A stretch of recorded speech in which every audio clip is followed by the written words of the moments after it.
Good afternoon, ladies and gentlemen. Welcome to another edition of Live from the Chair with Nathan and the Big Money Exchange. Today, I thought we were just interviewing Ray, but come to find out, ladies and gentlemen, in our studio is one of Miss Pandemonium's biggest fans and one of Mr. Killian Crow's harshest opponents. Sorry to say that, Mr. Big Money, you sign shitty client Dodge. You're going. But welcome to our show, Type 1 Warrior. Thank you for having me on. No problem. Thank you very much. I guess. Now be nice, Mr. Dodge. We know you're a heel, but I mean, come on, be nice. He's only a kid. Who could probably still beat your butt, so I mean... Hey, you know what, Forehead? Shut up, okay? Okay. So Nathan, you're the host. Take the honor. Ask the first question. Who were your wrestling heroes growing up? Oh, it had to be, and it'll sound a little cliche, it had to be John Cena and Shawn Michaels. For everyone who always, like, their heyday of watching wrestling, it's like the 80s and 90s. I grew up with the 2000s and the 2010s, and it was anything Shawn Michaels did and almost anything John Cena did. He is a face, you could tell. Hey, you're just upset because he came up with a good answer instead of sitting there like he's a gangster from the 80s. So I guess I'm going to go with a question that's not really a question, but just something I want to know. So why don't you tell the fans what it was like watching your friend Pandemonium win the Red Rock Rumble? Oh my God! I was going to ask what that. We're going to do all day.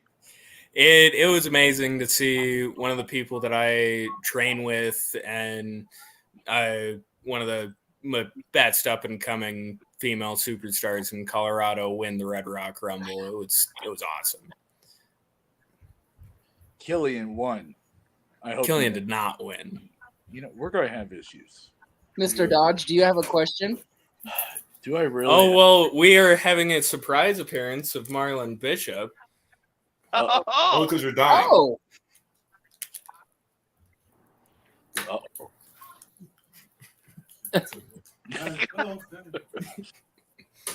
you're next, sir. You're next. yeah, I was going to say.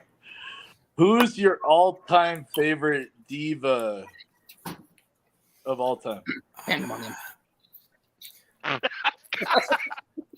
Well, that's cheating if I pick Pandemonium. I train with Pandemonium.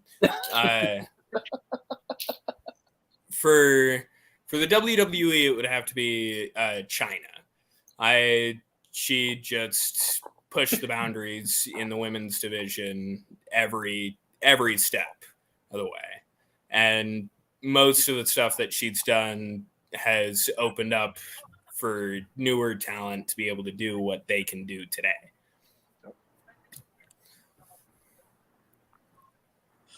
Very. Can you tell us? I mean, it's kind of obvious how your name came into be, but like, what's the meaning, for you behind your name, your character name? So it actually started with a medical tattoo that I have, where I didn't like the medical bracelets or the medical necklaces, so I decided to get a medical tattoo. And instead of it just saying type 1 diabetic or T1D, I found it more, I'm a warrior. I fight this every day. I fight this disease that it's going to be with me every day. So I am the type 1 warrior, and every diabetic is a type 1 warrior. Much respect, by the way. That is an awesome answer. Again, full disclosure, I have cerebral palsy, so I've worn my fair share of like medical bracelets. A little jealous. I didn't think of the tattoo angle. That would have saved me a lot of time. Oh yeah, no, they always got in the way, and they were never comfortable it wasn't something I liked. Yeah. And they're a pain in the butt to take off. Oh And, yeah. like, you just, So, Mr. Dodge, I'm going to ask this question. You be nice to him, okay? So, who is your Mount Rushmore of male wrestlers? Killian. Kill. It I'm sorry, I'm coughing. so it would have to be. You have to have Stone Cold Steve Austin there. You have to have Shawn Michaels. You have to have John Cena. And then the most controversial that I always say that everyone barely agrees with, you have to have Kenny Omega. Most people, they want, like, they'll put Hogan there. They put somebody else there. And I have to put Kenny Omega there because he proved to everyone that you can make it outside of WWE. He did have to go help make his own company, but he proved that there is a way to do things that isn't underneath the WWE umbrella. very true. Minus the John Cena, I agree with you with Kenny. Like I said, come be nice to him. I'm trying. This isn't easy. He's a nice guy. It's okay. You have to understand. Every time he sniffs that money, he gets a little loopy from the chemical fumes that come off that And- fake money.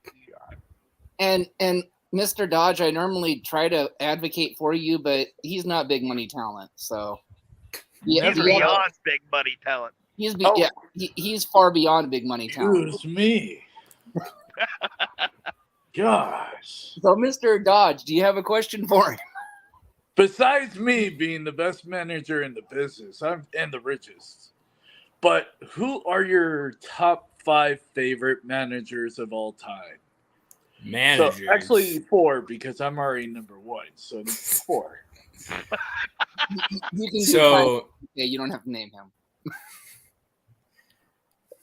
oh, did my internet just go You're- out? No, you're good. We can hear you. See what happens when your face? We can hear you. We're Okay. good. Yeah, you're good. Cool deal. I'd have to say I loved Paul Bearer. Paul Heyman whenever he was with Brock Lesnar the first time in 2003. God, there's been so many. You Eric can just Bischoff take me all technically 3, 4. at one point in time was a manager, but that one was weird. I would have to say the top one is Paul Bearer, in my opinion. He stuck with a very specific character and he always saw it through. It was never like, oh, fine, we'll just go do something else. He stayed on the same track the whole time. Wow. That's a first, Tony. Oh, it is? It is. People have said number 1 Paul Bearer before. I've- You're just well, upset I- because maybe- they didn't tell you. Maybe it's the, Jack and Coke. I mean, Coke. I don't know. No, but Jack and Coke or that fake Wait, punishment sniffing. Paul Bearer is the number 1. Aren't you forgetting Bobby the Brain Heenan? No. You got to remember, he grew up in the 2000s. Oh, that's right. He's a young cat. That's right. You got to remember that. I go back and watch the tapes, but See, And- this boy studies. But, however, Mr. Dodge, you are correct. There was a first on this podcast, a first mention of the eighth wonder Me of the being world, first? Yep, China. China. Yeah. So, anyways, Nate, your question. Can you tell us about your biggest rivals? Gillian. Well, in my opinion, my biggest rival is also my biggest friend right now, Niles Blood, my tag team partner. I fought him in his debut singles match where he tried to re-injure my arm over the top rope. And I don't know if you guys have photos of it, but my fun scar here got that fighting the man beast, Hunter Gray. And my second match back from that, he locked in an armbar over the top rope had to get the referee to pry him off. But we've come to terms that we can work together in the ring as well to potentially get some tag gold in the future. I'll be good. Very interesting. You'll be good, huh? Okay, I'll hold you to that. Just for the next 5 minutes, though. So, what's the best advice your trainer's given you? Oh, Jimbo Lucas. He was my original trainer. I'd still have a few trainers, but Jimbo Lucas, and he was always on top of it to pay attention, because you can always learn from somebody something simple. Something as simple as shaking hands. You can always learn, and it's always better to pay attention to everybody else in the locker room rather than being that arrogant guy walking around thinking that they know everything already. True That's a story. very good answer. Very good answer. So what made you realize you wanted to become a pro wrestler? It was originally at the age of like 4 or 5, my grandpa and my father both sat me down to watch wrestling, and I just loved it from then on. But whenever I developed type 1 diabetes at the age of 14, I thought I'd never be able to properly become a professional wrestler. But whenever I found out that Kyle O'Reilly was a type 1 diabetic, I decided not only will I become a pro wrestler, but I'll use something that has a bad stigma to make myself more of a symbol, more of something that people can look up to. Okay, I have to say I love that answer for so many reasons. And thank you. Yes, I know. You're a Kyle O'Reilly fan too, Nathan. I know. That was one of the reasons, but I think you need more of that. Like people that that don't know a lot about certain conditions. To have that one person that can step forward and say, just because I have this doesn't mean I can't accomplish. It doesn't the same stop things you. that, yeah. Never has. Good. That's big So- money answer. I know you brought this up before we went live, but can you tell us how your tag team Blood Sugar came to be? So me and Niles I was sitting in the crowd at a RCW show, a company based down in Pueblo. And the booker was like, man, there aren't a lot of tag teams in Colorado. So I messaged him, and I was kind of for shits and giggles. I was like, man, we should tag team and just dominate the tag team division. But what would our name be? And I said Blood Sugar jokingly, and we both liked it. And just for months and months, we jokingly were Blood Sugar, the best friends backstage. And at a CWC show, my tag team partner wasn't able to show up because of booking complications. And we pitched it to the writer, and he was like, I love it. We'll use it. And we've been teaming ever since. Okay, so we've had a lot of different answers for this question. So we're just going to ask it and see what he says. Who is your favorite wrestler turned actor? Wrestler turned actor. Oh gosh, I don't want. I almost jokingly say Hulk Hogan because of how bad his movies are. They've become so bad that they're funny again. They're not like it's.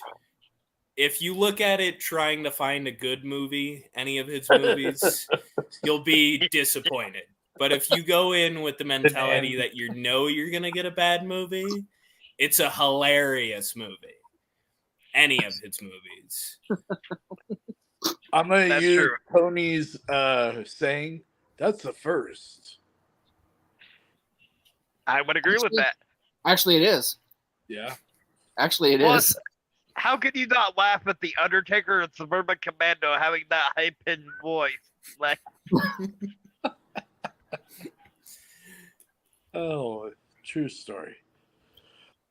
Oh, it's my question, right? It's my turn. Unless you want to skip you. How dare you? Why would you do that? Okay, then ask your money. Or ask your question, Big Money. Ask my money? What? Well, he was asking Benjamin last night, so. Yeah. He wasn't really giving me straightforward answers. Would you ever consider wrestling in Southern California? I'd love to write on my resume that I've wrestled in all 50 states. So California. I can help you on that. I can help you in Southern California. I would love to head to Southern California. That's my question, by the way, guys. Yeah, we kind of figured that. We kind of figured that one. So was there anybody that like you trained with or that you wrestled that you had kind of like an oh my god moment? Like, I can't believe I'm wrestling this person right now. Ryzen, if you've seen that match, that was just, it was a time. And whenever I learned that I was gonna have a match with Ryzen, I originally thought like, man, the booker's just trying to help me get by. He just picked a real big name. But then I learned that Ryzen wanted to have a match against me, and that was just it touched me deeply that somebody of that high caliber wanted to step into the ring with me. Very, very cool. Well, I'm going to be nice and get this out of the way. So Let's talk about Batter Up. Batters Up, yes. We know the match. Yep. Because Randy put it out on our podcast first before he announced it to the CSW family. Yes. So the question is, your thoughts on the match, and just to follow up to that, you are Panda's pick. Yes. So I know that out of the two people on my team, I am the underdog regardless of how we're playing it. Because Marlon Bishop and Johnny Crash, both physically big names and to the audience big names. I'm the new kid on the street. I'm the new kid on the block. And I know that I probably won't get the pin for the match, but I bet our team is going to win.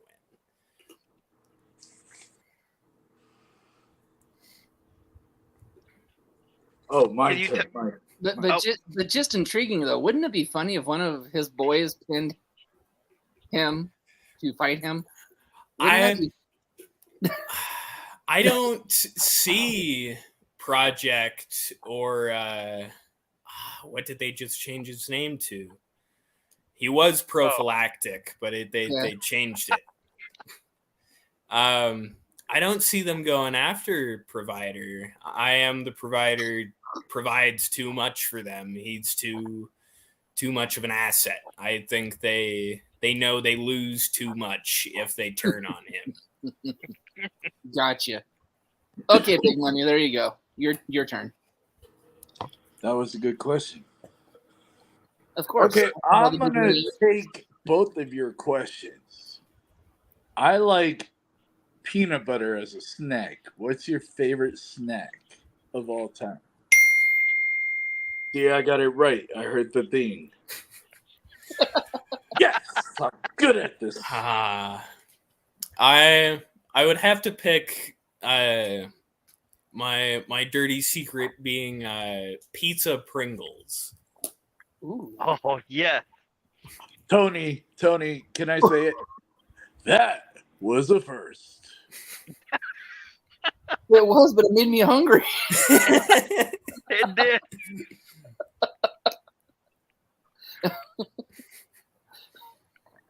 That was my question.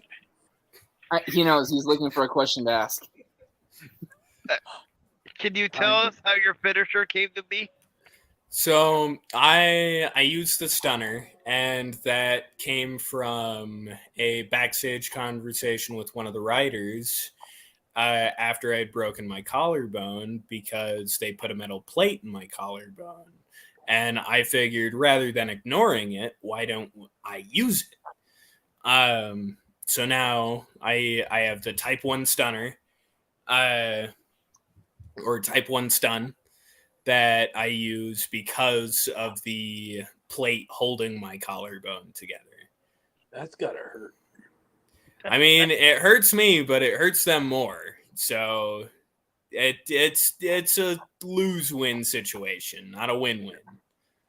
And I can see your opponent just like waking up and looking at the referee like, how the hell did I get like knocked like almost completely out by that guy's stunner? It just He cheated with the weapon. where? Hey, it's got to be in there. My hardware's got to stay in there. No, I love it. Because they could say he cheated with the weapon, and the referee's like, so where's the weapon? Well, it's in his shoulder. All right. So, how much time do you, or how much training do you put into your character, and how much training do you do a week? Just about every day at work, I will think about stuff for my Type 1 warrior. I think about stuff for a promo or what I'll do in the ring. But I only train 2 or 3 times a week. That's good. That's good. It's my turn. Yes, we know. Oh, okay. Just saying. If you could fight any current WWE, AEW wrestler, who would it be? What kind of match? And of course, who would go over? I'd have to pick Kyle O'Reilly. Wow. Because, and I know I have my selection of everyone. I could fight Roman Reigns, Bobby Lashley, Kenny Omega, but I'd have to pick Kyle O'Reilly for the simple fact of that He wouldn't kill you, right? that mentality of bringing awareness to Type 1 diabetes with a simple match.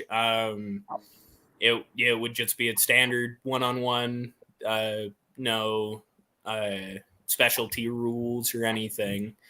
And it would help bring awareness to an issue that most people don't know about or don't realize.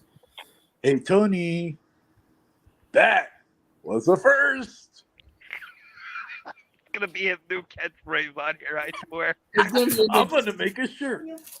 We created a monster. What can I say? I'm sorry, ladies and gentlemen. He's just You're a little. welcome. I think there might be something in that Coke. Tony's got Hold one on. of those LA Night buzzers that does the dummy yeah thing. Yeah. Next show, Big Money's gonna have that was the first thing on a buzzer, so all he has to do is hit it. You know, I'm going to get that. I'm going to order one. I don't think they make that, man. I'm sorry. I got friends in low places. Hey, you said it. I didn't. Not that way, sicko. Hey, you took it that way. Okay, next. who was the last person to give you advice on your wrestling skills? What advice was it? And do you still follow that advice today?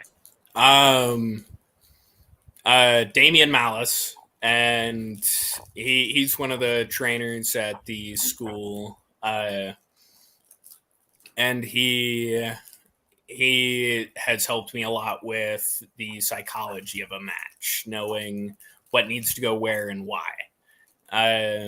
Because without that, then it's just like, oh, we're hitting a 450 3 seconds in, and then we're going to sit in a rest hold for an hour, and then we're going to hit super kicks, and then we're going to sit in another rest hold for an hour, and then we're going to take it home.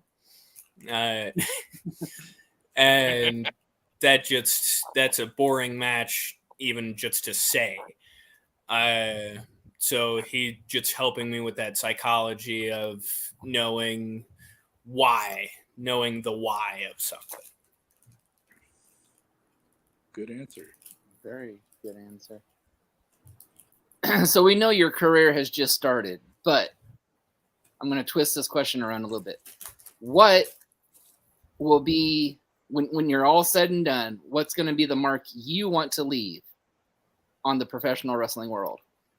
I want to, whether I'm heel or face, because everybody goes through it.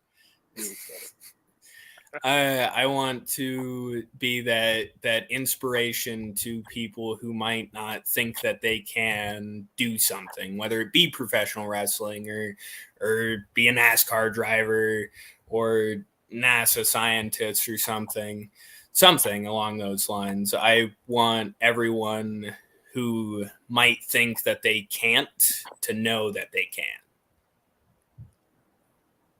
This guy's a freaking genius. I know that must be hard for you to comprehend, right? Since you got like pennies rattling around in that brain of yours up there. That's why you overcompensate with all that fake money you have in your hand. My question to you, sir, if a up and coming wrestler comes up to you, what kind of advice would you give him?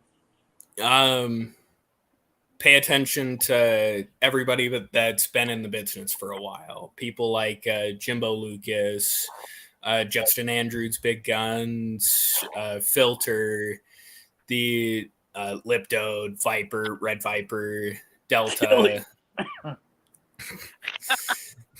These guys that have been in the business for quite some time, they know what they're talking about, and they know why they're saying what they're saying. So even if you don't understand why they're saying it, what they're saying is true, and it's helpful. It always is. Yeah.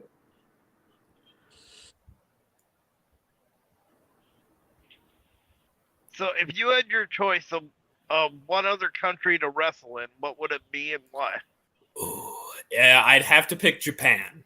And it's because out of everywhere on the globe, Japan still has like that mentality of the 80s and 90s for professional wrestling, with still having modern day wrestling there. And it's always been such a cool place in my mind, and a cool environment, because Japan as a whole, it's just a really interesting place to me. So if I could wrestle there, that would be phenomenal. Well, and you talked about learning the psychology and the storytelling. That would be a great place to do that too. Because they don't react to just anything. You know what I mean? You really have to sell them on. If you half-ass something in America, people are still going to be cheering and rooting and tooting because it's interesting to them. But if you half-ass something to a Japanese crowd, they will give you dead silence. You have to give it 110% every time for that Japanese audience, because they love professional wrestling that much. And as long as you could kick a super kick to the face. I'm sorry. I know. Get over it. Blah blah blah. But It's all right. I think he has some PTSD about a bad super kick. 3 feet away. Yeah. Yeah, it has to do with some rookie, that pretended to super kick him but missed and wanted him to sell it as a manager. So Yeah, he got mad at me in the backstage. Why didn't you sell? What am I selling? Hair? Oh no, I've told people if I don't give you enough to sell, don't sell it. Come to California, I'll trade him. I'll trade him. That's on me if I don't give you enough to sell. That's not on you. I'll give you his number. You can chat him up. So how about this? How about we do let's see here. We've done the divas, we've done the males. Let's do the top 5 tag teams. Top 5 tag teams. The Steiner brothers. The Undisputed Era, specifically Kyle O'Reilly and Bobby Fish of the Undisputed Era, so Re-Dragons technically. Then you have DX. DX has to be there. The Outsiders, and number 1 would have to be FTR. Tony. Yes, I know. That's a first. I'm going to make you that shirt. I swear to God, I will. Oh, my turn. Oh, sorry. Yeah, I was gonna say. As Nate likes first. to say, the fuse. You made me do it. Wow. So do you have a question now, Mr. Dodge? Well, hold on. You know what would be a first in this podcast today? If he remembers when it's his turn for a question. Instead of being You got my wife laughing. I hope you're happy. Okay, come on, Happy Mr. Mother's Dodge. Day. God, I just had it. Why the hell are you a face and not a heel? We are friendly people. Because I respect my fellow referees and fellow superstars. They can't count to 3 worth of crap. Every referee that I've had counted to 3. They were drunk. It's all right. Neither can he. That's why he deals in fake money. Probably got it written on the back. Anyway, are you going to let him answer his question, or are you going to keep interrupting him? Would you ever consider becoming a heel? No. I don't like this guy. Hang him up. Hang him up. You ruined my day, kid. It's all right. That made my day, so it's even. Okay, ask your damn question then.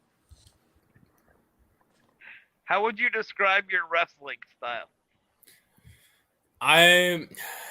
It's a small amount of American high fly with a lot of technical wrestling. And that's just based off of the environment that I train in. I don't get to use that high fly nature a lot, but what I do get to use, I try to use as much as I can. Very, very cool. Okay, let's see here.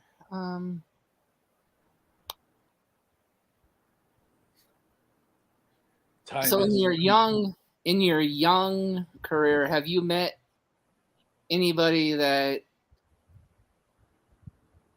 well, have you went to any seminars that have had top talent in there that you've learned from?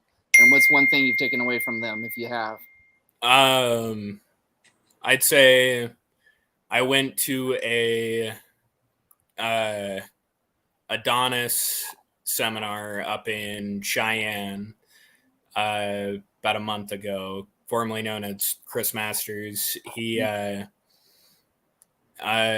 was a phenomenal seminar, and like I'll say with most people, I try to learn more psychology than anything else, because you can do everything right and do everything good, but if you don't do it at the right timing, then nobody cares about it.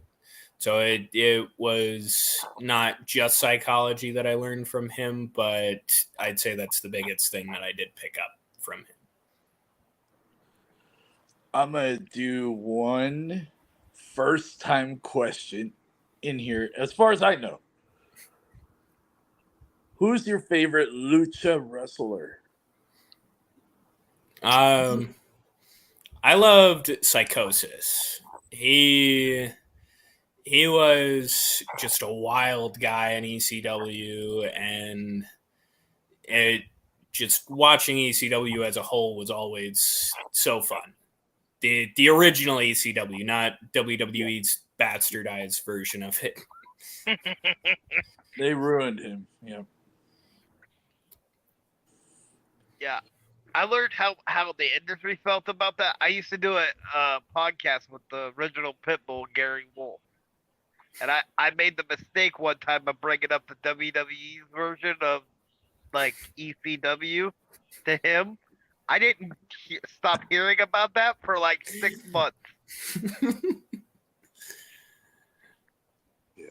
He's a good guy, though. Psychosis. I met him quite a bit. If you could book one match as a promoter, who would be the wrestler involved, and what would the match be, and who would you put over? I'd pick Gino Rivera and Leo Rush. I love both of their styles, and they both, while being a smaller heel-esque guy, they have similarities that I would just love to see play out in the squared circle. Ooh. That's a first. Whoa. Yeah, that I'm gonna message Gino and see if we can book this. We've interviewed, but that would be phenomenal. Oh man! And we've interviewed Gino. We need to get Gino back on the show and book that. Yeah. I mean, it's just, and there's a few different matches that I've thought about, but Gino versus Leo Rush would just be would be a high paced match with so much happening, but you would still be able to understand every step of the way.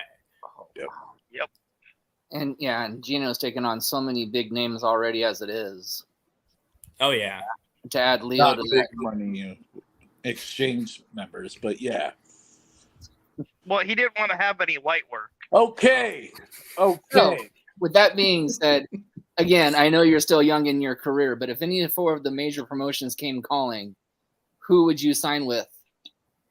Which four are we talking about specifically? AEW, WWE, New Japan, and let's throw an Impact. I would pick New Japan out of all three of them, not just for being in Japan, but for the fact of still being able to work the indie scene, as well as being able to work these other high-level shows on top of that. Because, yes, I'll be signed to New Japan Pro Wrestling, but then I could go wrestle for Game Changer Wrestling on Friday and then make an appearance on an Impact the next week. And just having that kind of contract where you can go everywhere, I love. Now, if WWE came knocking on the door and they were the only one, or if they were the biggest one out of anybody knocking, I'd obviously take it in a heartbeat.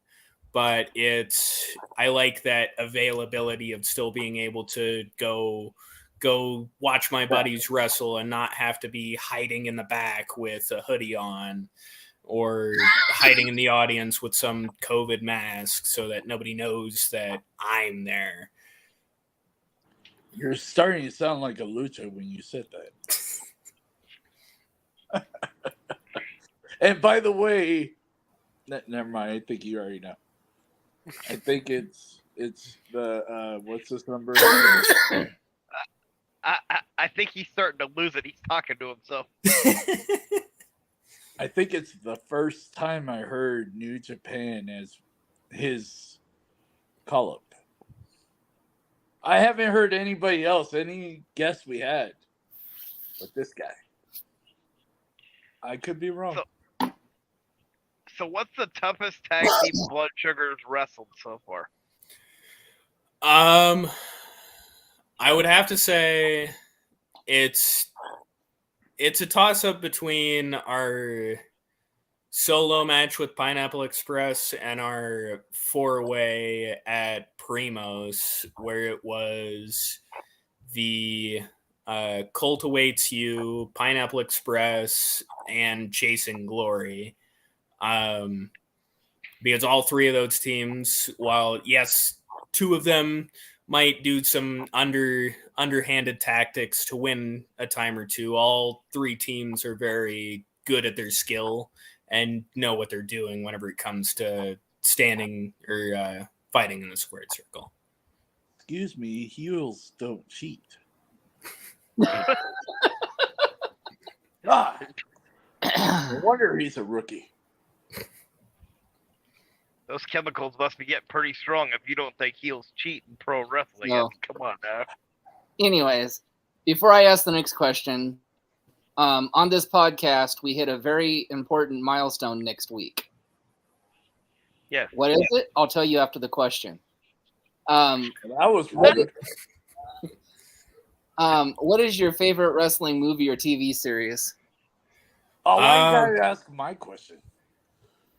I really like the TV show Heels, just because not only does it go into stuff that happens in the ring, but it also talks about some of the lesser known stuff backstage that, like, maybe as an audience member you don't care about something like that, but as a wrestler watching that, I can relate to some of that drama, and I understand some of it. Like, it just connects to me deeper than most pro wrestling shows.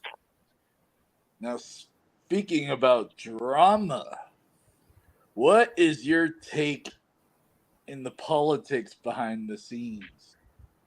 I try to keep my nose out of most politics, just because it's, even like some of the top guys, I've asked them and they try to keep their nose out of it too, because it's not something you really want to get tied into. It's not something that you like being involved with if you are involved. So the very minimal stuff that I have been involved in, I very quickly tried to not be involved with.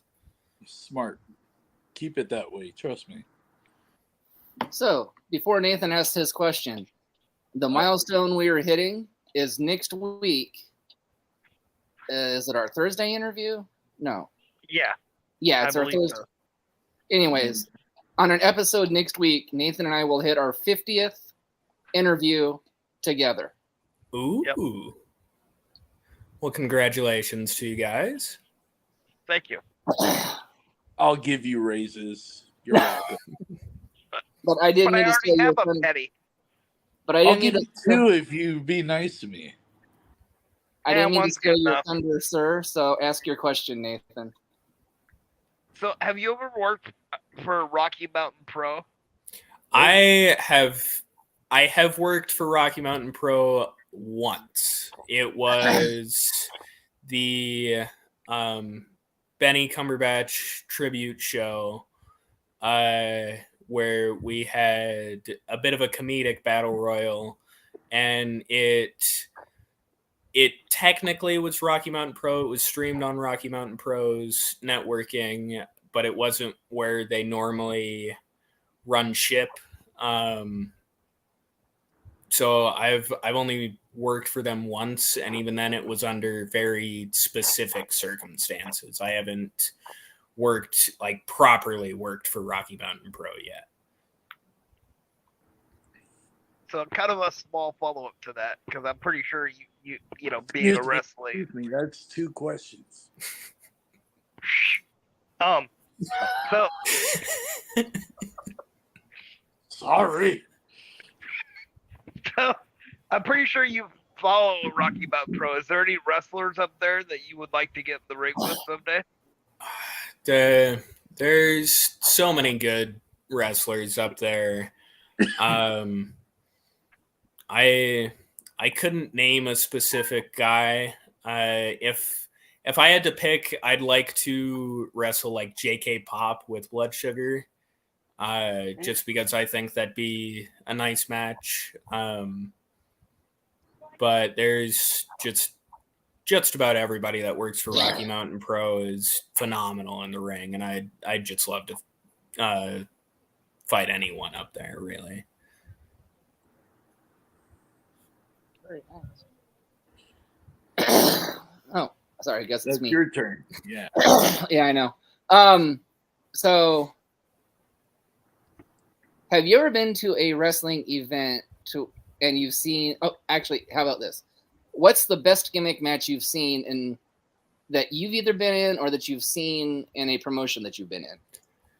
It was a trip to Arizona, and it was Vito Volino, and I feel so bad for not remembering the other guy's name right now.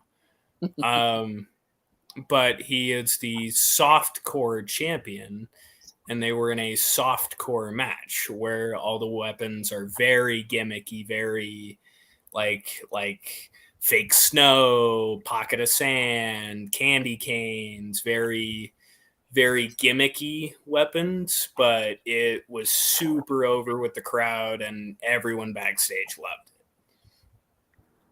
it. Very, very cool. Nice. And that company was High Impact Wrestling. High Impact. What were your parents' thoughts when you decided to become a professional wrestler? My mom has supported me every step of the way, and my dad, very initially, he was a little skeptical, but as soon as he saw what I could do, he was full backing it as well. He never really told me not to do it, but as soon as he witnessed what I did, he backed me as well. Even though you're a face? They're gonna let that go, are you? I am not. This is really hard to be nice. I think my dad would be on your side. He's more of the bad guy liker himself. See, his dad is big money. Well, his dad's big money, but I mean, you're as tough as a piece of bologna, so I don't really know if he'd be behind you as far as the heel goes. Nathan, remember contract, dude. Contract. We have to be nice to this man. Hey, there was nothing in the contract that said I had to be nice. Didn't you see that little print on the very bottom of your contract? You better get that magnifying glass and really zoom in. You mean the kind that you wrote in crayon because that's the type of writing the only type of writing you could do? Next question.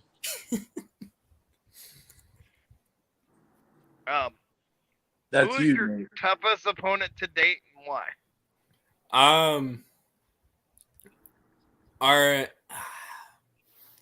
In talking of building a match, I'd have to say my toughest opponent was Anubis. He's a very talented wrestler, and we both just had some complications while building the match, but I would have to say he's not only one of the coolest wrestlers I've fought, but I'd have to say probably one of my toughest opponents so far. And I have a quick follow-up to the question. Oh my god! Did Bolino use his little buddy that he carries out with him, the Eugene? Eugene. Yes, Eugene was involved in that match. Awesome. So Tony, that means you can ask 2 questions if you want. No, Each I'm all just the time. no. You see, it doesn't matter to me because it's his show, so he can ask the following questions all he wants.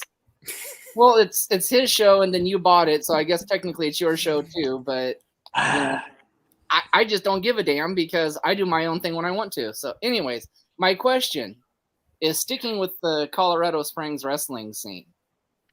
Mr. Killian Crow did talk a really bad game about you last night. He was being nice. Only because he was being provoked by Mr. Big Money over there, who's trying to sign him, by the way. So you may be seeing a lot more of Big Money in Colorado. But just saying. But anyways, I think besides his gimmick, I think he's a nice guy in the world. But, Wait, say that again? He shouldn't be talking bad about little old you. And I think you can beat him straight up. Have you beaten him yet? I have beaten him, and most people don't talk about it because of how brutal the match was. Mine and Killian's match at CSW, while yes, I did get the shit kicked out of me quite a bit. You're welcome. The focal point that everybody seems to forget is that I did win that match against him. And it was a clean victory, no ropes, no tights, no nothing like that. And most people just don't remember that fact because it was mainly the triple power bomb spot where he power bombed me on the apron, then into the ring post, and then on the outside.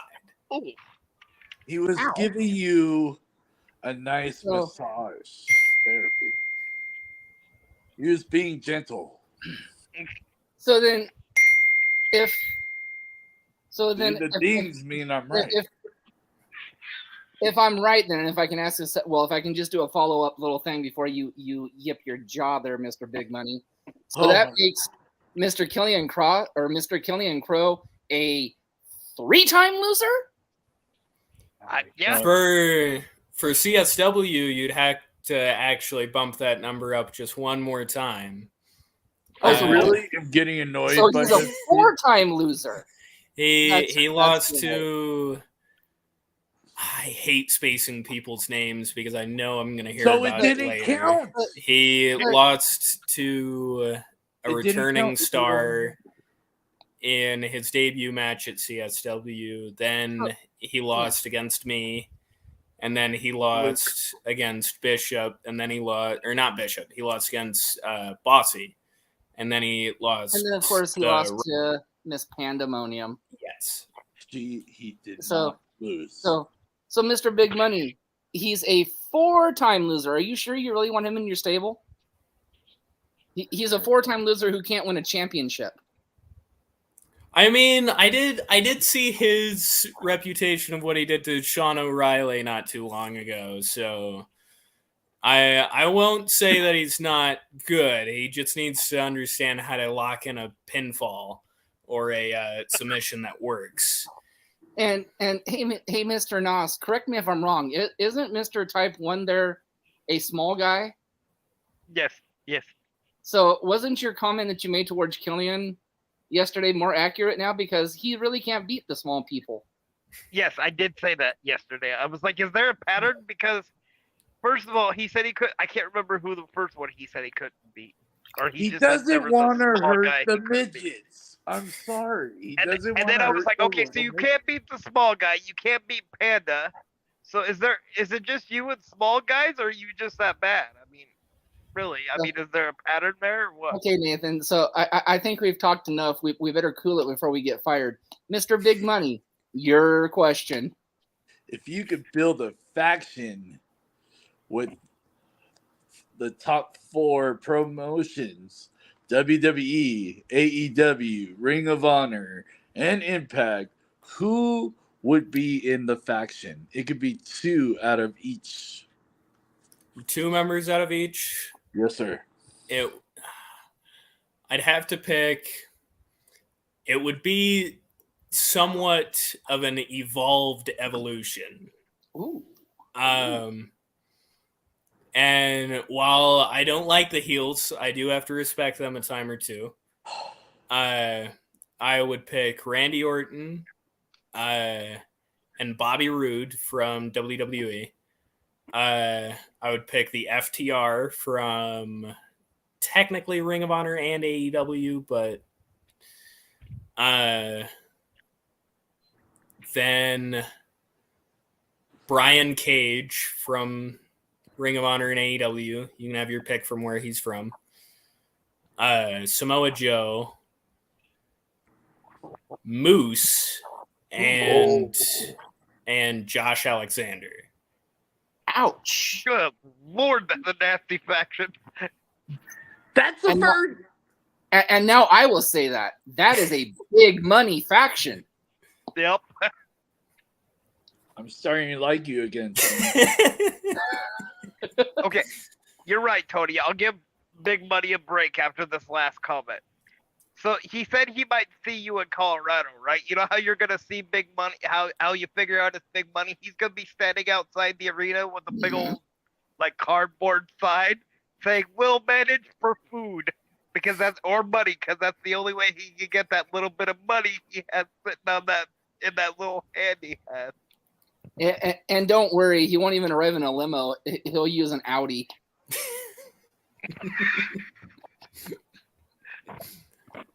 Where's that exit? Oh, leave right there. That one. No. Okay, so whose question? Mr. Noss, I think it's your question. This Can forehead. you give us your top 5 commentators of all time? Jim Ross, Tony Schiavone, Pat McAfee, Corey Graves, and number one of all time, Michael Cole. I get that it's fun for us to hate Michael Cole, but I think we should all accept that Michael Cole is good at his job. He's been doing it for over 20 years. I like that answer. All right, Big Money, you can say your catchphrase. That was a first.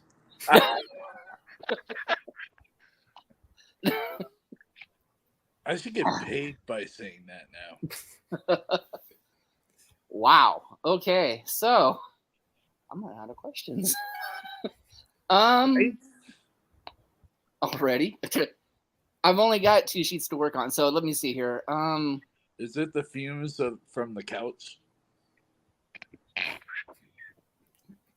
I'm sorry. I'll shut up. Go ahead and ask Big Money. I'm dealing with something else here too. You So threw him off after that one. Yes.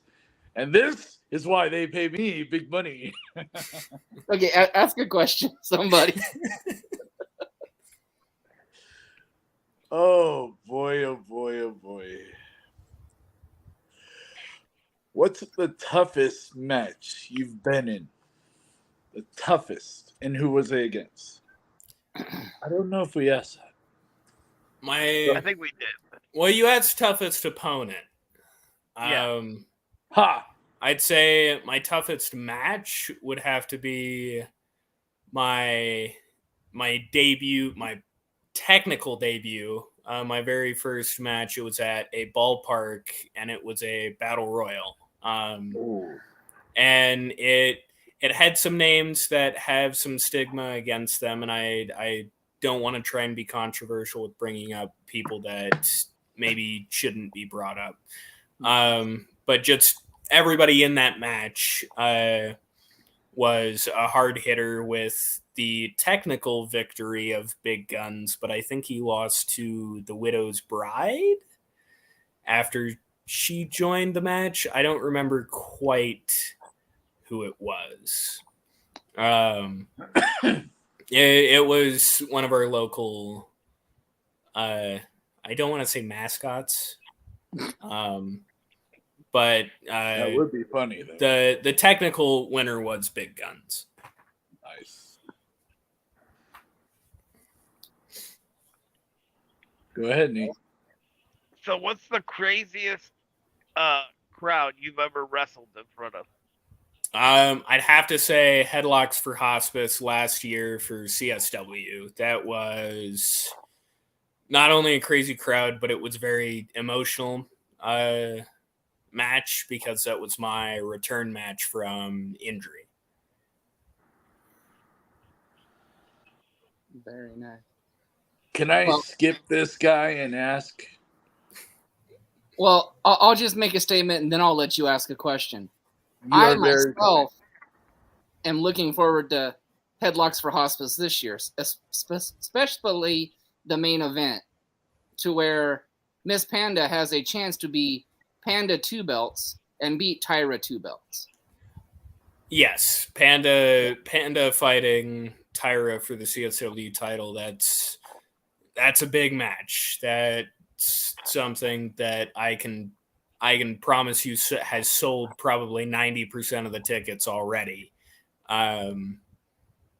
Just with that match alone. I am in SoCal. The money's over there.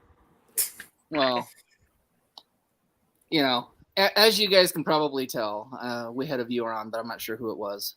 Yes, we are well, except for the co-host who likes the runner-up who lost to a woman. Oh my gosh. Our big Pandemonium fans and wish her the best of luck in that match. Lose. Although we're thinking about getting Tony a banner that says "I love Pandemonium" to put up over his head. Whenever. Why don't we just make him a shirt? The banner would be more effective, I think. Yeah, that could be. But anyways, okay, Mr. Big Money. Now since I have my panda fix again, you can ask your question. After you even brought her up, I just lost my question. So go ahead. Okay, Skip. Nathan, you're up. Okay. Let's see.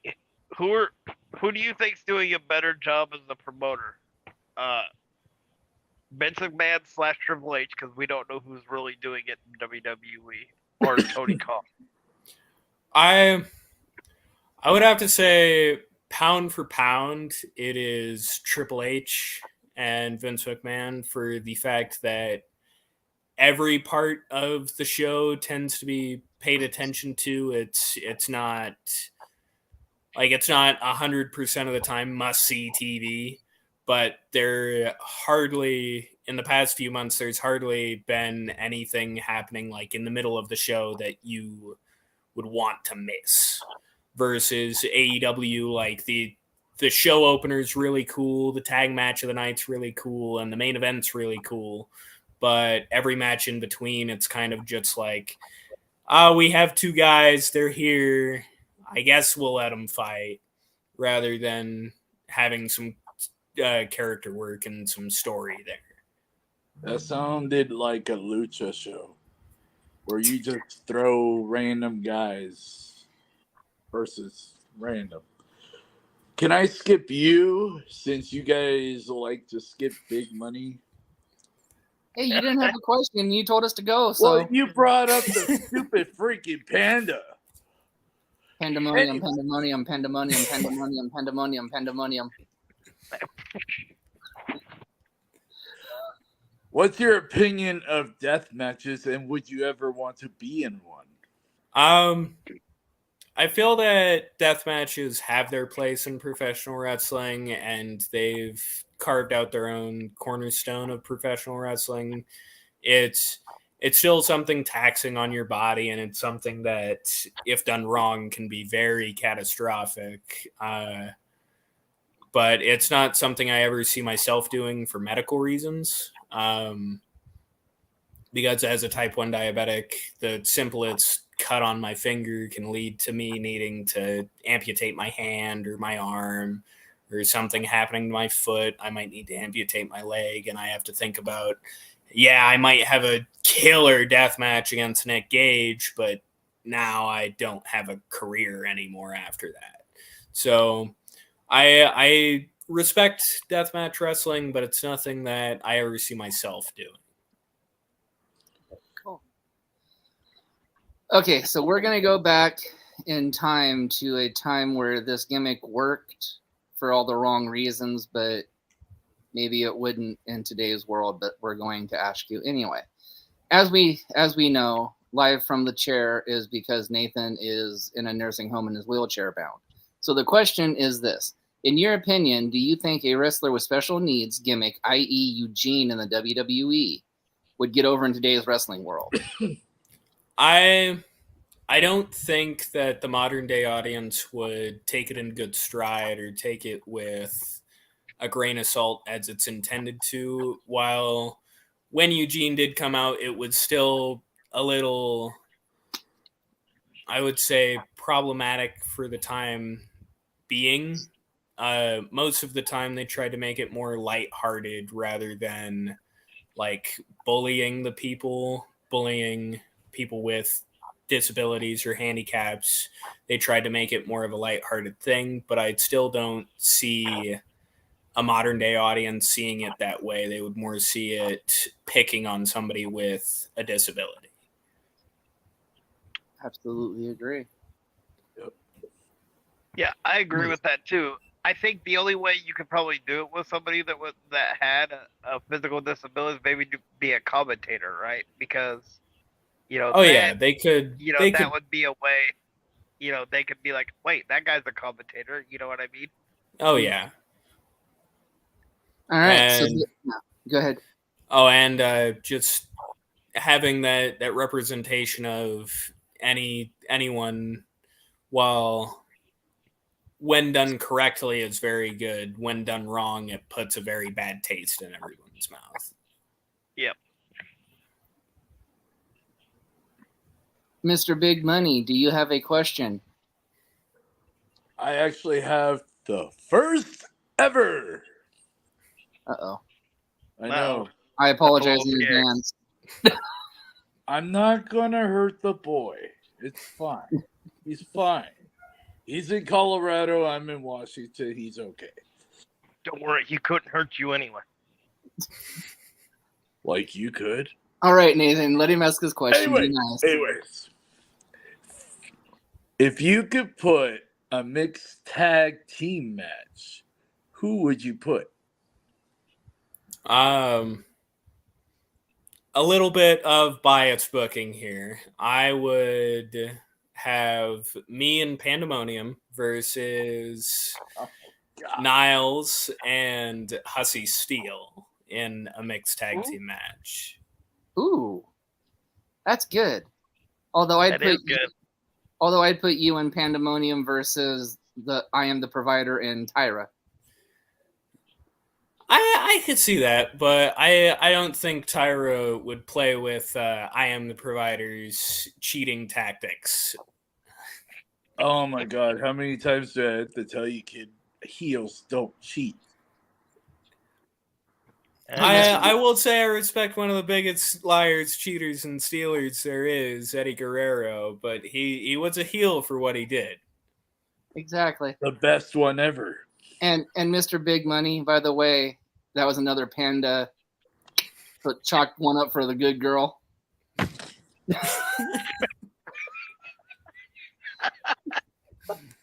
Nathan, question. We asked you who your top 5 managers were. If you could pick like one person to manage you from any era, who would it be and why? Paul Heyman. Paul Heyman from any era. Paul Heyman, he knows how to help a guy and he knows what he's doing every time he's on the mic. And I think the only one where it kind of failed was him with Kurt Hennig's son. Remember that. Curtis Axel. Curtis Axel, yes. And while it wasn't that Curtis Axel wasn't like good in the ring or good on the mic, it just they were trying to push him, I'd say, a little too quickly and put him in a spotlight that I don't think he was prepared for. And sticking him with Paul Heyman did help him in that sense, but it was still, I think it was too early for what they tried to do with him. Way too early. And I think another one that did work with Paul Heyman was Ryback. I never understood that pairing. You fed him more. I understand it from the mindset of Paul Heyman doesn't have his scary Brock Lesnar, so he had to go find another Brock Lesnar, aka Ryback. So I can see it. But that's another one where I think they tried to push a guy who wasn't ready, and not saying that everyone just will never be ready. But you got to push somebody not only whenever they're hot, but also whenever they're ready to get that push. Yep.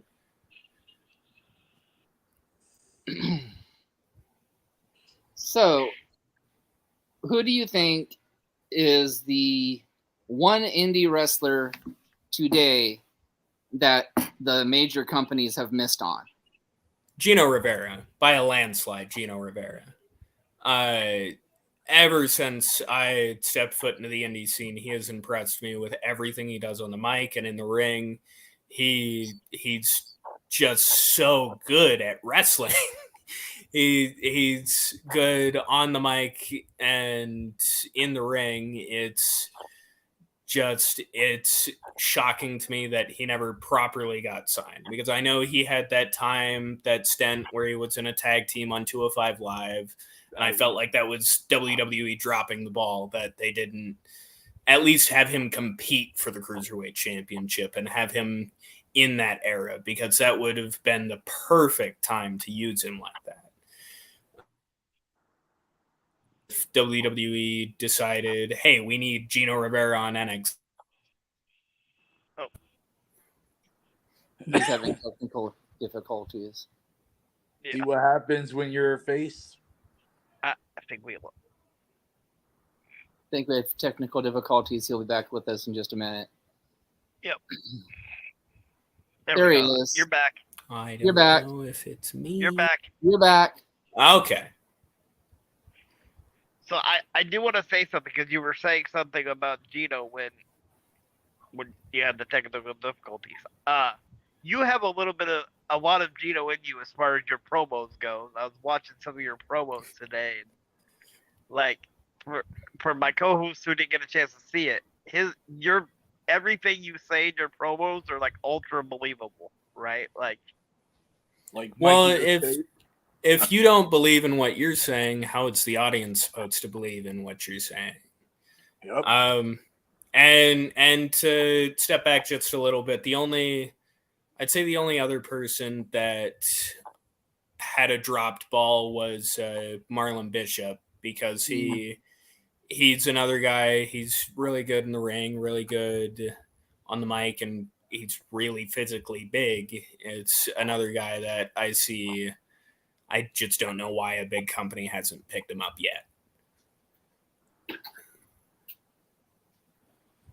Just don't cut promos in cars. That's one thing I tell people. Do not, because you will be shit talked the rest of your career about that. So is that your question? Okay, moving on. Oh my God. Yes, fine. Go ahead. Just kidding. Ask your question, Mr. Big Money. No, I don't have a question now. Oh, okay. Nathan? See, he doesn't even have a question.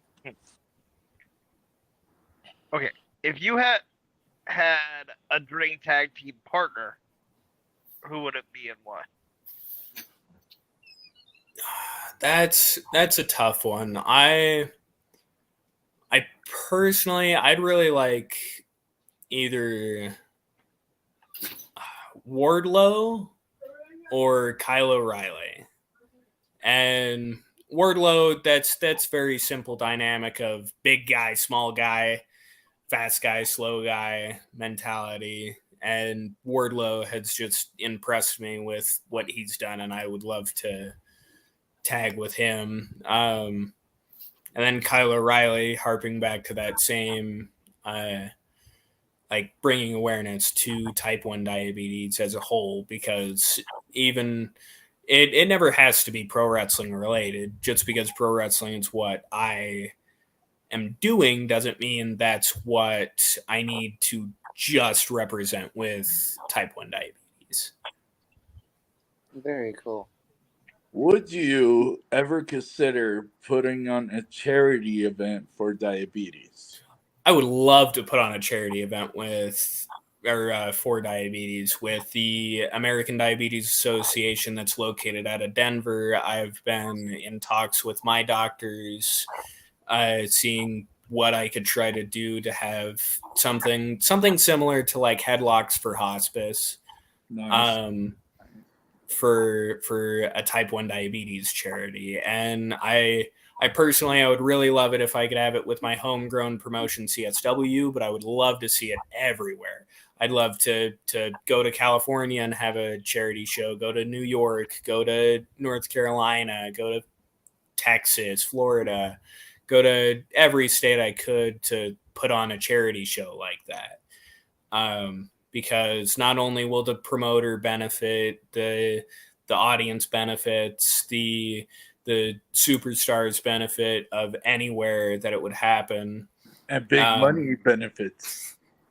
because it puts eyes on you from not pro wrestling people. And like, if you can get your local news channel or even a headlining news channel to come and be like, hey, I see that you're doing this charity event, it puts eyes from not pro wrestling fans on pro wrestling, but it also puts eyes from pro wrestling fans on the type 1 diabetes.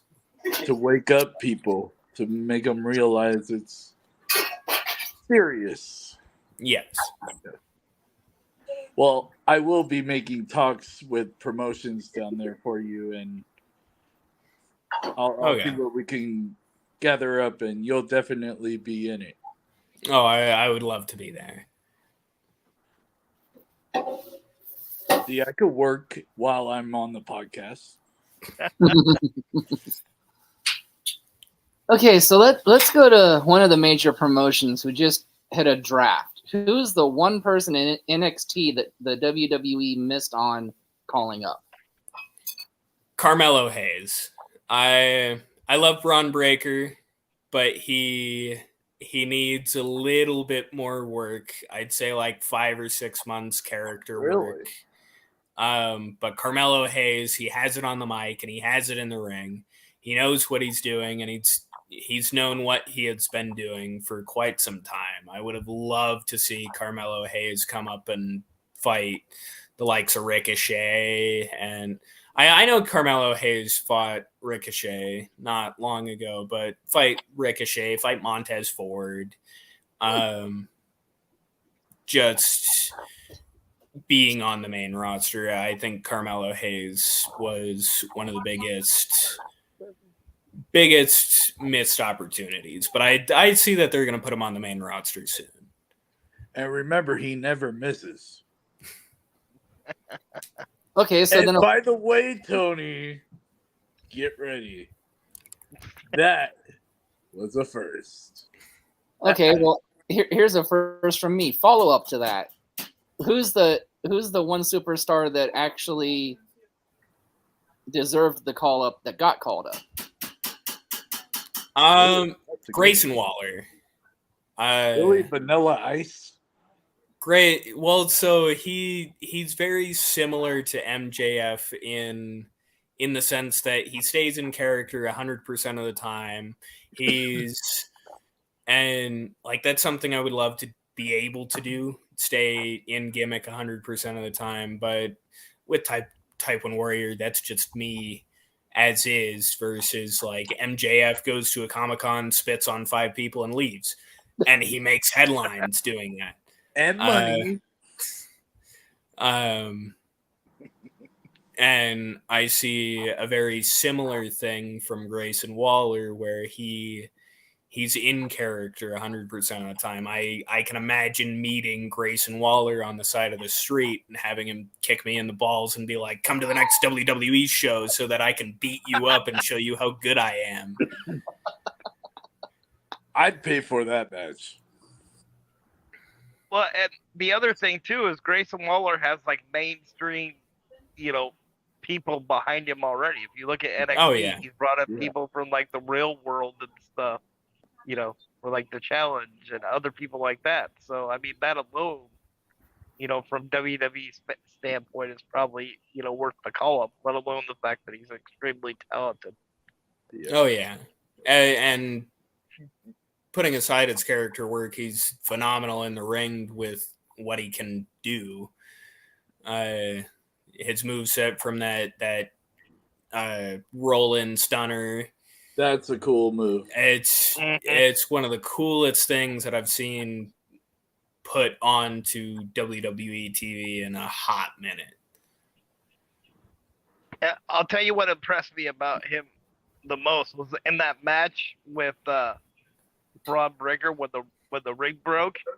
Like, Yeah. even though if that was planned or not, like they sold that like nobody's business. You know what I mean?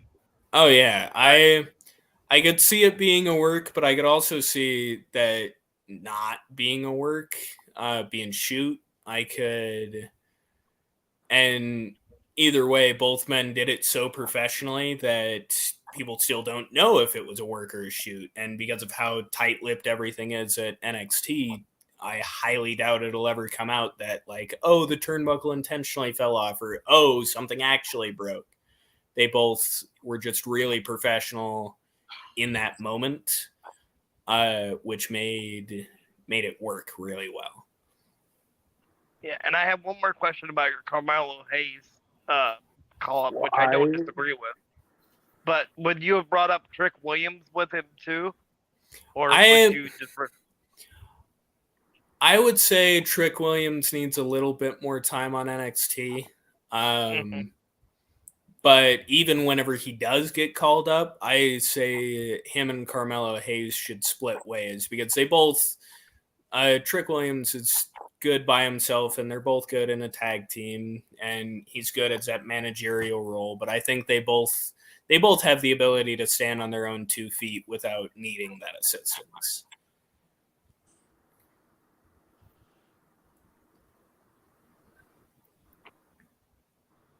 Tony, you're up. Tony. Oh, I asked the last one I thought, and then I thought it was Big Money's. Oh, no, sorry. Yeah, I did the two follow-ups, so it's Big Money's actually. Yeah, that's right. It is yours, Big Money. You guys like picking on me, don't you? Well, you make it so easy.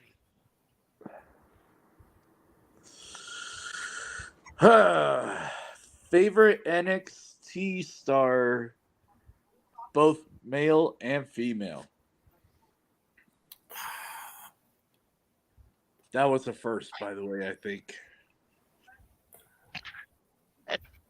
I can't say her name right.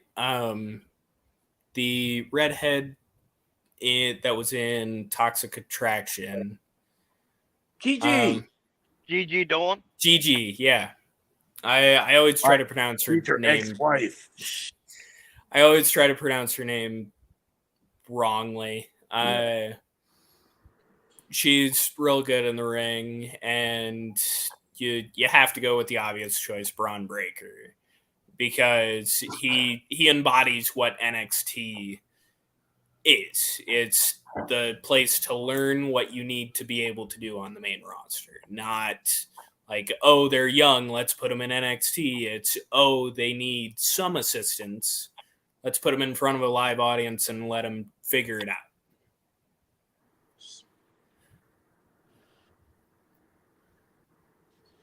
Very cool. So, what was your thoughts on Tony Khan making an announcement just to say he's making an announcement last week on Dynamite? Depends how much crack he did. I mean, depending on what he is saying, I can understand it from a ticket sales and a ratings viewpoint where he thinks, like, if I let everyone know that I'm gonna let everybody know about something, people will be more willing to buy tickets. Because some of the AEW shows I've seen are a little light, which is upsetting because I would like to see AEW thrive rather than crumble like WCW did. Or their ring blow up like firecrackers. Well, I think they could have done that one a little better, but I think they took the ball that they were given and ran with that after the fact. But I see that most of the time, everything that Tony Khan does, it's with good nature. Whether it ends up being that way or not, it is always questionable.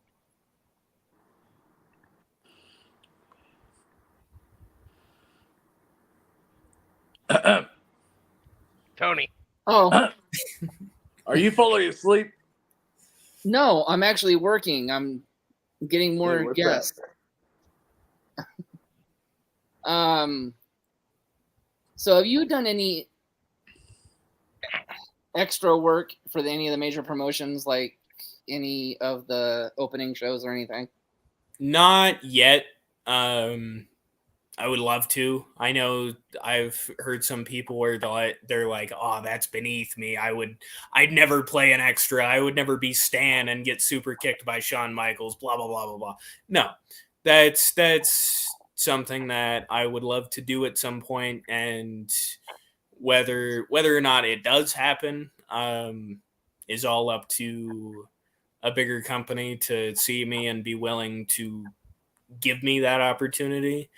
And with my build, I can understand them not doing that, because not only with me being 5'10", 150 pounds, and being a type 1 diabetic, if anything happens to me, I'm a bigger liability risk than any regular person. So But that anytime doesn't mean you can't do it, boy. It doesn't mean I can't do it, but it means that I understand whenever they don't pick me. It's never like shocking or hurts my feelings, because I understand from a legal standpoint where they think that I am just too big of a liability to be in that position. Have you sent any of your work videos, matches, to any of the big promotions? I have not sent anything of myself. I know that somebody that I have wrestled, and I don't know how much I am allowed to talk about it, so I won't say names. Somebody that I have wrestled spoke about a match that we had that he really liked, that he gave to a big promotion. So at the end of the day, I know that a big promotion has seen me, whether it be only one of 20 matches that were given out. They've seen some of my work, but I want to collect a little bit more footage before I start showing big companies, because in my opinion, it's not about showing them everything that you can do well. It's also everything that you can't do well. Show them your worst match. Let them dictate you about that, because if you only show them your best, then they're only going to see your best. And whenever you fail, they're going to be like, "What's happening, bro? We saw that you all your videos, But if you send them realistic expectations of, "Hey, I can do this, but I also might do this on accident. This might happen," it shows goodwill and shows trust with, in my opinion, it shows that trust with them, that you're not the shit. You're just another wrestler trying to get in, whether you have something special to offer or not. Great answer. Okay. So I saw on one of your videos that I believe it was at Primo's, they had like a Native American like dance thing. Yeah. Can you explain that a little bit? What it was like to watch that, because it looked pretty cool watching it on the screen. That was, I want to say that was last year's Cinco de Mayo event, and I don't remember technically which company was sponsoring that. I think Primos was sponsoring that event, but I could be wrong. And it was very interesting and captivating thing to watch, because they were trying to show that this building didn't need to be teared down, and that these native buildings are very important to them. And I thought it was very impactful message. Grandma's Very cool.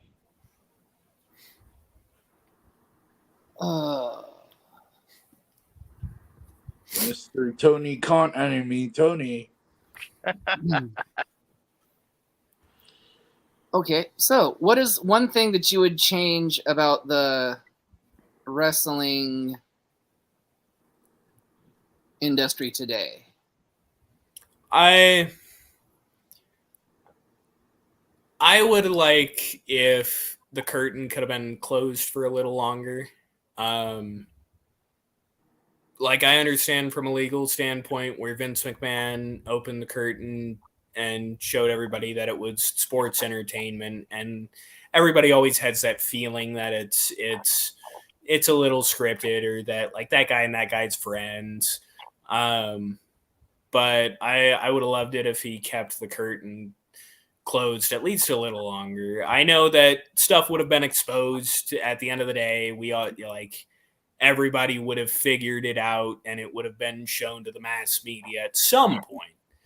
But I would have liked to have seen the curtain close just a little longer. Like 2007, 2008, if it could have lasted that long, I would have been happy. Go ahead, Nate. I'm still thinking. It hurts. I'm sure it does. So, what's your future goals in wrestling? I would. Everybody is always going to say, "Oh, I'd love to be the top guy in WWE or AEW." And while that's not the wrong answer, I would love to be there at some point. But if at the end of the day I only had a 5-year run in WWE as a mid-carder, I'd be happy if that was the only thing that happened, or if I was a mid-carder for AEW for 2 years. And don't get me wrong, like I said, I'd love to be that top guy, but I also know what at the end of the day, what I would like and what will happen. Because somebody that's 5'10", 150 pounds is it's a very long shot to bet on me. And I get that at the end of the day, and I'm never butthurt about it. I always understand, like, there you have your 6'11", 372 brick wall that if he messes up a promo, it's not going to hurt the company and it's not going to make people turn away. But if I hit a drop kick wrong, somebody's going to be like, damn, they shouldn't have signed him. And I understand how the pro wrestling audience is at the end of the day. So unless I get that real special opportunity that most wrestlers don't, I know that I'm not going to make it to the top, even though that's where I would like to be. It's a good answer. Very good answer. All right, Steve, do you have a question?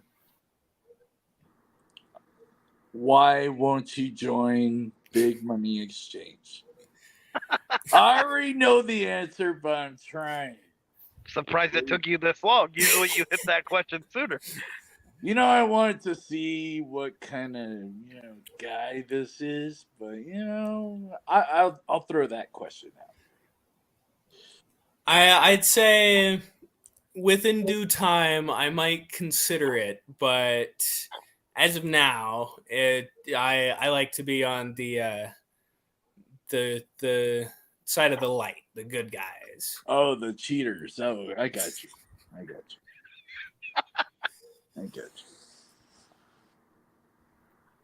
Okay. Well, Nathan, do you want to do a final question or anything, or? Yeah, this is kind of a comical one. I saw on your Facebook that you went through a chop line and one of the guys like brought like his baby down there, let the baby chop you. First of all, kudos for selling that, and I have to ask it. The chop didn't hurt, did it? Like seriously? Cause From the baby? yeah. No. That was emo dad. Duke Anderson Dugas. He's now based out in Texas. He's a real cool guy, but he was training with us in Colorado when he lived here, and that was his child. That was a fun night. You gotta make Very the cool. children enjoy it. Oh yeah. So in closing, we'd just like to say thank you for putting up with all of our shenanigans. You mean And- yours? And any friend of Pandemonium's is definitely a friend of Oh mine. my God! Yeah. I need a drink. You may not be a friend of Mr. Big Money Dodges, but maybe next time we can bring you and Panda on here and we can just drive Mr. Dodge crazy. I see that as a good idea. I would We'll make that happen. I would love that. But anyways, you were talking about a charitable event, and we've offered this to a few people here in the past. We know you like to travel, so Nathan is an actual Special Olympics athlete, and he's thinking of doing a charity event for Special Olympics up here in Washington State. And Big Money's going to take over. I'm just throwing. And Well, we've already he's gonna try. we've already talked to Panda. We've already talked to Cadaver. We've already even talked to one of your rivals, Mr. Killian, and they're all on board about making that trip up here. So He'll be gentle. If and when that ever does happen, would you like to come along? Oh, I would love to be there. Awesome. Oh, So- Killian. Well, I'm sure he probably read with Panda and Kay. That way he knows he's safe and wouldn't die. Hold on. Anyways. Why don't we do this match? I used to be a booker, and I have an idea. Oh God. That there's a manager that out of California that Mr. Big Money has a problem with. So why don't we do Killian and Big Money Dodge versus the Type 1 Warrior and Triple M? Because he's a stick, he's a cube, he's nothing. With hey, but let's add a twist to this. Oh, With God. the manager's handcuffed at To ringside. the ring foot. Yeah, there you go. I was in the never. As long as I could pull that kid's hair, I'm. And the winning opponent gets 5 minutes with a manager that's locked up. Yep. So Martinez. Well, Killian would kill Martinez, but I think Mr. Type 1 Warrior could beat Killian one last time, and he gets 5 minutes alone with you.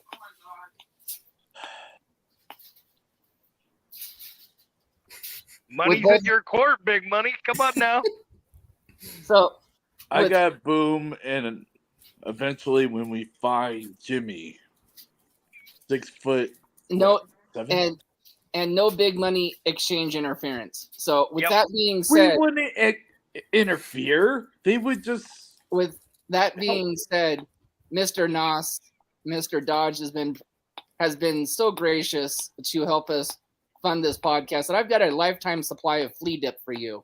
So it's flea dip time.